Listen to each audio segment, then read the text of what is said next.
Welcome to No Limits Fishing. I'm Captain Barrett. And I'm Captain Brandt. Well, last time we were together talking about fishing, it was a pretty sad story. I think we were fishing the fall brawl tournament, and we had threatened to quit king mackerel fishing, quit fishing. We sold the boat, sold the rods. It was over. We were in a bad spot. That was some tough fishing for us. We the show, we prequeled up to the show, I guess, with a talk about what we were going to do, what we thought the fishing would be like, and then it was us actually fishing, and things ended up being a little bit different than we had thought. That we had a big weather event right before the tournament. That I think early week, the tournament was Saturday, Sunday, and like Monday, Tuesday, the wind blew like 30 knots out of the north. And changed the conditions, dirtied up the water a good bit. Well, if you remember, we said in the last show, we'll either look back and talk about how smart we were or how dumb we were. So right. We're talking about how dumb we were. Yeah. It didn't work out. Our plan, it was middle of October.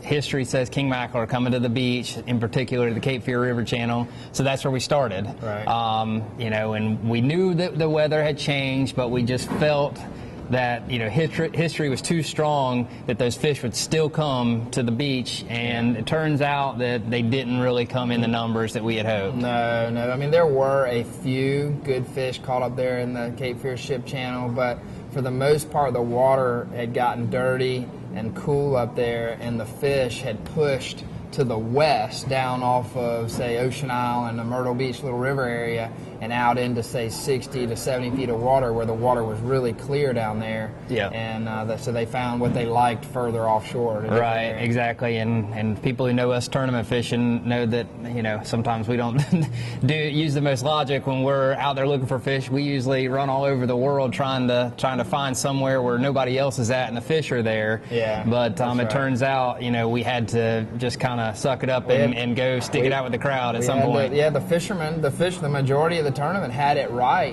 The fish were the jungle area, which is a well-known area about 15, 18 miles offshore Little River. It was a known area, and that was sort of the focal point of the majority of the fish that were caught in the tournament. And, we ended up there in the show, and we caught fish, and it was great. The weather was great. It was nice. I wish we'd have taken the kids there all day. We could have caught fish, and they, big time, but... Yeah, they were chomping, but there was some awesome fish caught in that tournament. I mean, the winner was James Dimion on the Final Approach team, and 51 pounds. 51 pounder. Yeah. That'll just about do it. Yeah, you catch a 50 down here in our area. I mean, that's unheard of. That's the second largest king ever weighed in that tournament. And I think the only 50 caught in a tournament in our area, I think in the Carolinas this year that I can remember. I'm not sure, I don't but remember another 50, it's a nice fish. It's an oddity. Yeah, and that one came from actually the east side of the Cape Fear Ship Channel on the other side of the shoals off Carolina Beach. Is a spot called the Cabbage Patch. Right. And so, that was an awesome fish, but the season pretty much wrapped up. King mackerel season wrapped up with that event, right. And it's unfortunate because the fishing is absolutely off the hook right now. Yeah, the king fishing is really good, and it's known to be good this time of year. The weather becomes the problem. It becomes much less stable. You get these cold fronts coming, so it'll blow for 3-4 days, and then it'll be nice for 1 or 2, and then it'll blow again. But the fishing is great if you can get out there. And unfortunately, though, fortunate or unfortunate, we're heading out of town to the SKA, the Southern Kingfish Association National Championship Tournament. Yep, that's right. That's kind of the pinnacle, the grand finale of the tournament season. Right. For a lot of folks that fish the Southern Kingfish Association tournament trail, it's basically you earn points through the season fishing these tournaments, and basically from North Carolina all the way to Louisiana, you've got fishermen, fishing these king mackerel tournaments in their area, and then at the end of the year we all, congregate for the national championship in Biloxi, Mississippi, and I know a lot of guys around here are anxious and ready to go, and frankly, the guys from up in our area usually do very well in this tournament. Carolina fishermen have a history. We've done well down there, and we're all hoping if we can't win it, we're going to try our hardest to repeat down there and win the tournament. But if we can't, we're going to hopefully bring the trophy back to the Carolinas. So that'll be an objective. And it's just a fun trip. I mean, the fishing down there is unbelievable. Lots and lots of fish, lots of big fish. It's totally different from anything we do up here. You're fishing around oil rigs, structures. out there, and I'm using great big hardtails for bait. It's a kind of a bait fish, the blue runners, and man, it's an awesome way to to end the season, but yeah, we're stoked about that. But we had to get a few things out of our system here before we focus on that, which was we did some red fishing not too long ago. A great new fishery starting here, and we did some awesome fishing in that. So. Yeah, well, let's take a break, and when we come back, we'll check out that latest adventure. Okay. No Limits Fishing with Captain Barrett and Captain Brant McMullen is brought to you by Yellowfin Yachts, only in a Yellowfin.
What did you drag me out here to do this morning?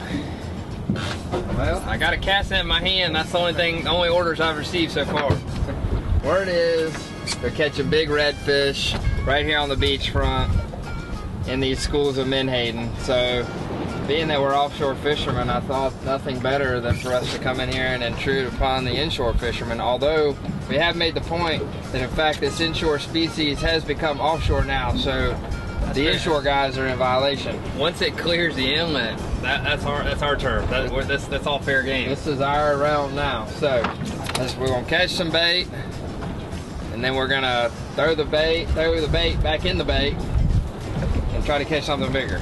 Makes sense. Stand by. See what happens.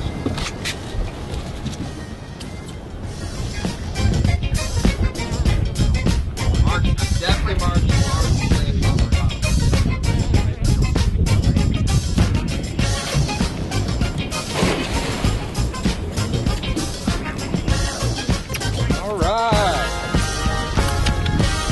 My part.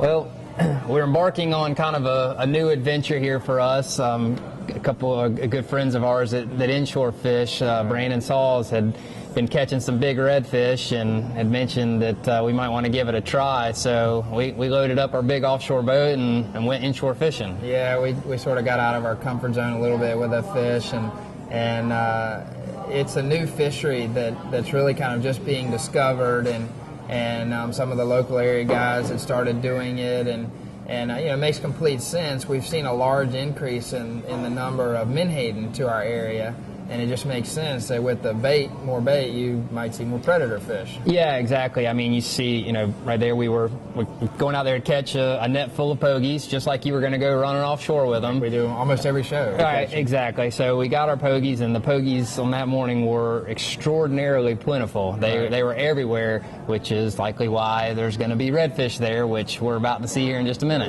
Yeah. The red drum, I call them bull reds when they get up over the slot limit, 30+ inch fish. But the history of how all this has kind of gone down, because we've been here, I've been fishing here 20 years, and I don't think this is something that I probably would have missed. So I feel like what's been happening is, it's been about 4 or 5 years ago that the Ocean Isle Fishing Center actually was instrumental in helping to get a ban on the commercial harvest of the menhaden off of our local Brunswick County beaches. And ever since then, the numbers of those bait fish have been increasing year after year after year. And I think immediately what we saw were an increase in the number of Spanish mackerel because the Spanish came in to feed on the bait. But then it seems like as the bait has increased and the predator fish have become aware, last couple of years we've seen a lot more cobia. And then we've also started seeing these red drum. And now, hopefully as the bait continues to be available, that we'll see more fisheries becoming available. But this is certainly a great option now that's being offered. It was a good day of fishing. Let's check it out.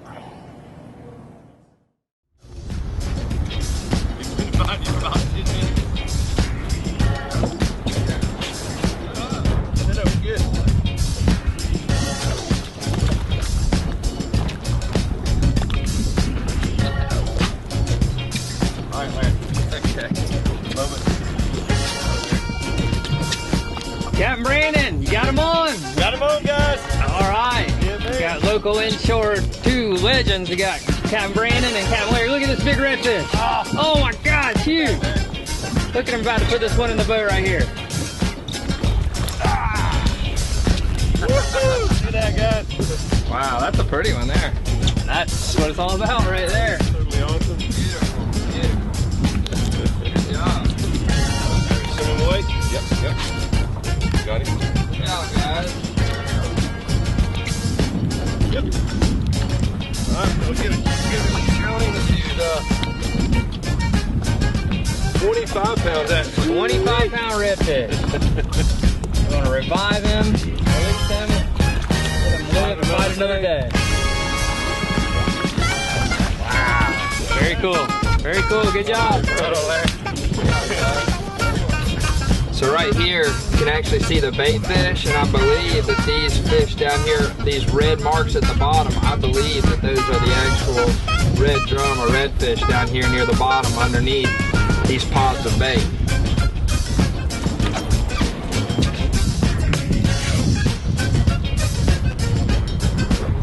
Take this. Really no rocket science. This is a glorified flounder rig. Actually, if you're targeting large flounder, it's really the same thing.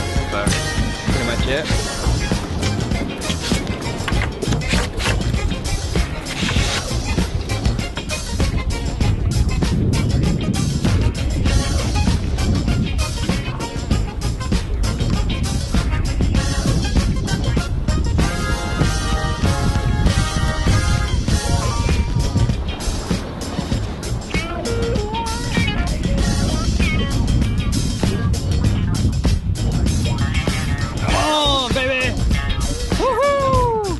Hooked up!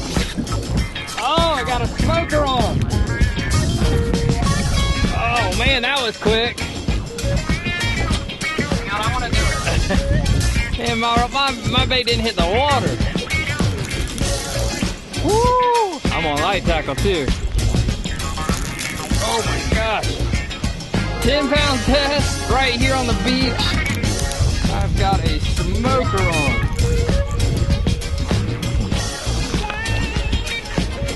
Oh, this is really pretty cool. I mean, I could hit a 9-iron to the beach from here, and right here fish on these pokey schools, and just take a menhaden, throw it right in the middle, bam, jumped on it. Come on, boys! I got him! Oh wait, is that a pelican? Got one, even I got one.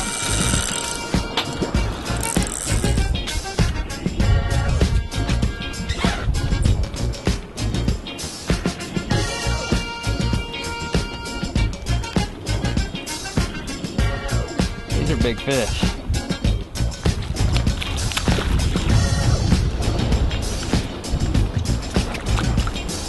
Believe it or not, that's actually a small one for what these guys are catching out here. This is probably maybe a 18-pounder or something like that. Jowls on them. Got him now.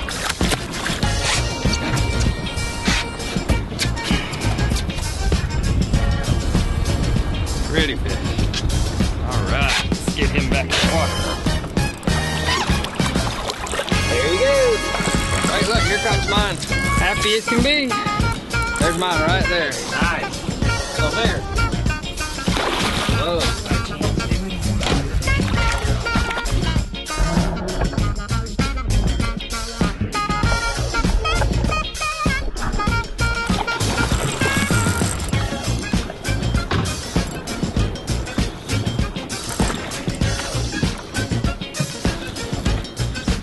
get him. You can hear him.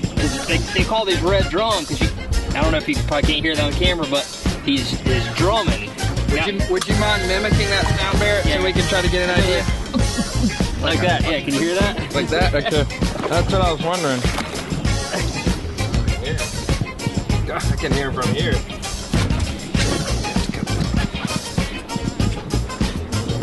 Nice job. Nice. Pretty. All right. Look, there he goes.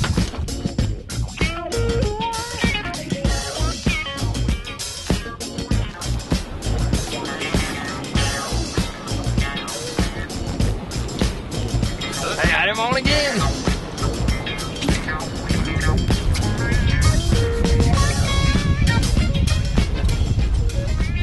What kind of setup you got there? What's your gear? This is, I don't know, this is your rod and reel. What is it? What is this? What pound test have I got on? I think you got 10-pound test. You have a clicker? We're not used to this kind of fishing, but yeah, that's 10-pound test. 10-pound test. It's one of our custom rods there that we have made in the shop. There's Fishing Center rods on a Calcutta reel. Yeah, I'd say this is bait casting in the 400 series is typical. I'd say most people are probably going to use around 20 to 30 standard. But and then a spinning rod and a spinning reel in the 4000 series or so. You might run out of line. Run it. Feel like I'm playing with a Snoopy reel right here. This thing's like got a throw on it. Ugh. Oh, I'm losing again.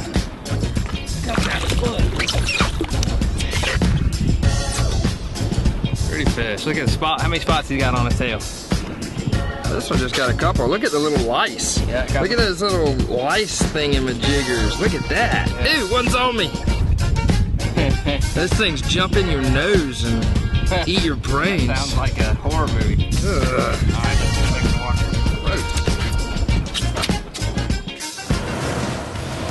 No Limits Fishing with Captains Brandt and Barrett McMullen is brought to you by the Ocean Isle Fishing Center, located at the base of the bridge at Ocean Isle Beach, the go-to place for everything fishing in the Carolinas.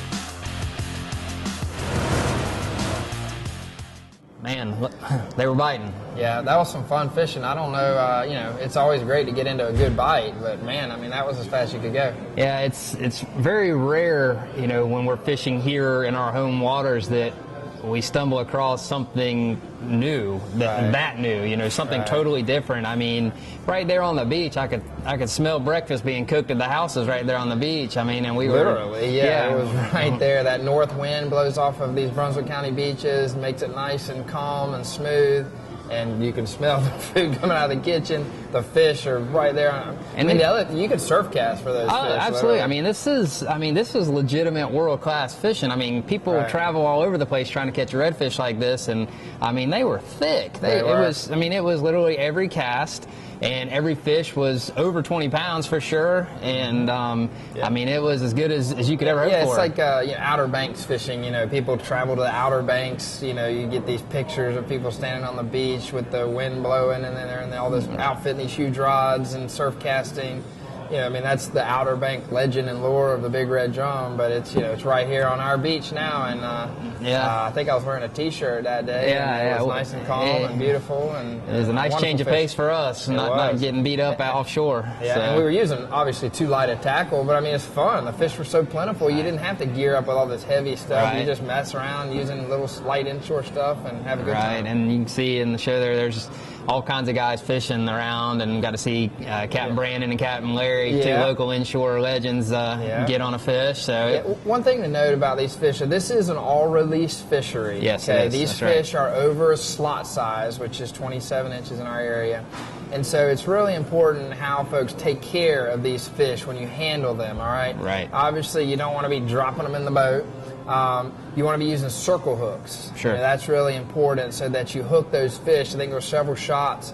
That even though we use a live bait and the fish is eating it, when the hook comes tight, it always gets them in the corner of the mouth, which is really important. And, you know, support them too. I've heard people, you don't want to lift them up just by their head. I mean, you want to notice that at all times we had a hand under their head and a hand under their tail. Yeah, and you know, we're learning about this too as we go. I mean, we are novices as far as this is concerned, and you know, certainly talked to a lot of people since that day and learned about some tips about caring for the fish, and couldn't agree more that we really need to take care of this fishery. And you know, hopefully the menhaden keep coming to the beach. We take good care of the redfish; they'll come back every year, and it'll be a growing fishery. Could be a really good economical boost to the area too. You know, over the years, if this will continue to yeah, to work. exactly. Well, let's catch a few more here and see what else we can I think get. I got one on right now.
You got one now, Brant. Oh, I got him on, boy.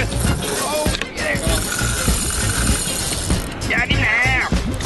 Oh, he took it out of my hand.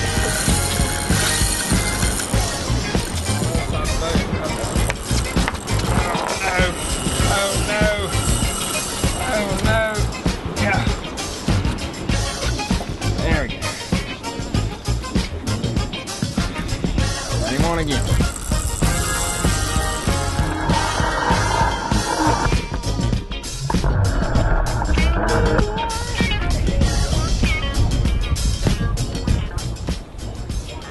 I'll be the first to admit, you know, this redfish or red fishing is probably not our specialty, I would say, or at least not what we have a lot of experience in.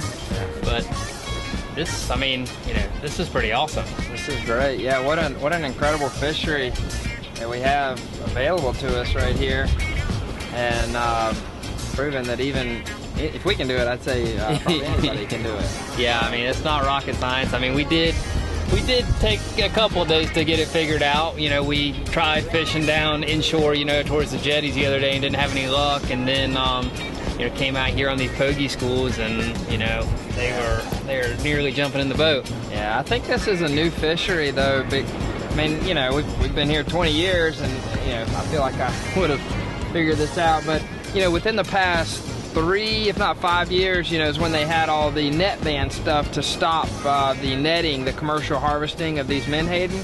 And since then, we've certainly seen a great increase in the number of menhaden around, and we've seen our cobia fishery get much better. And we've been talking more about the redfish over the years. Now this is sort of a new deal, but you know, certainly with the bait comes the fish, and you know, this hopefully will just be a growing fishery for our area. Yeah, you know, it's really sparked, you know, some thoughts in my mind. I mean, here we are in October.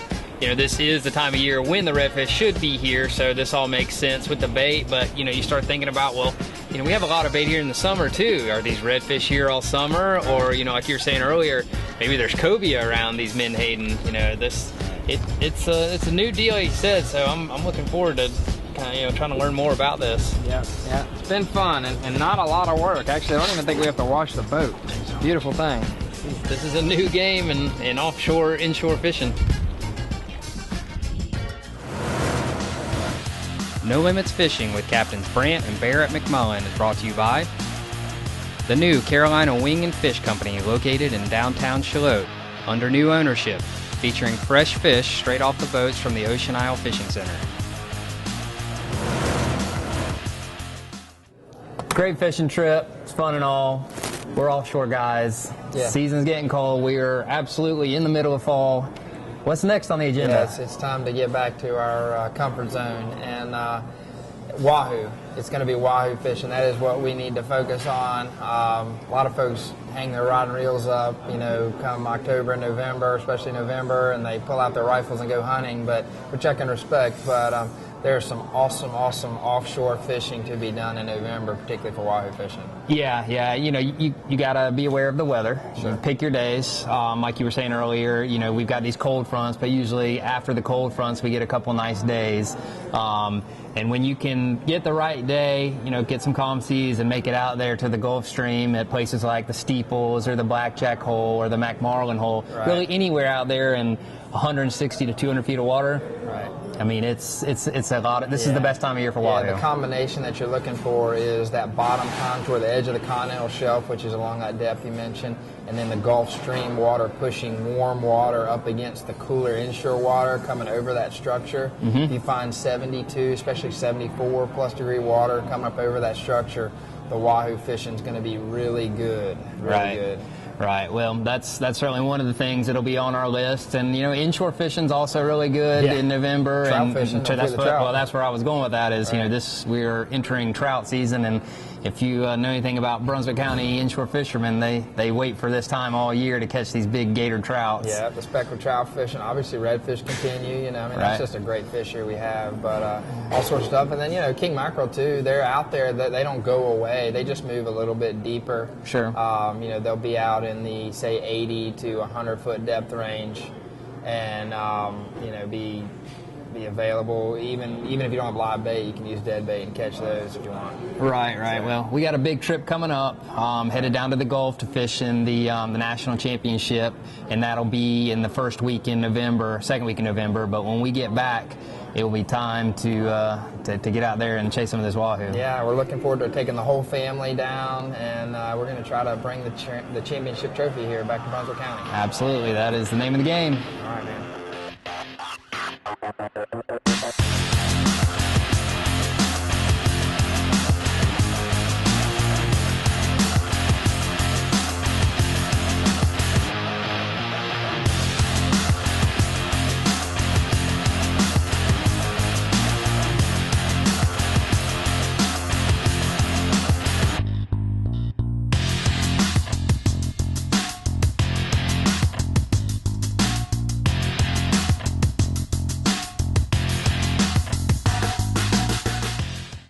From all of us at ATMC, the very best wishes to you this holiday season.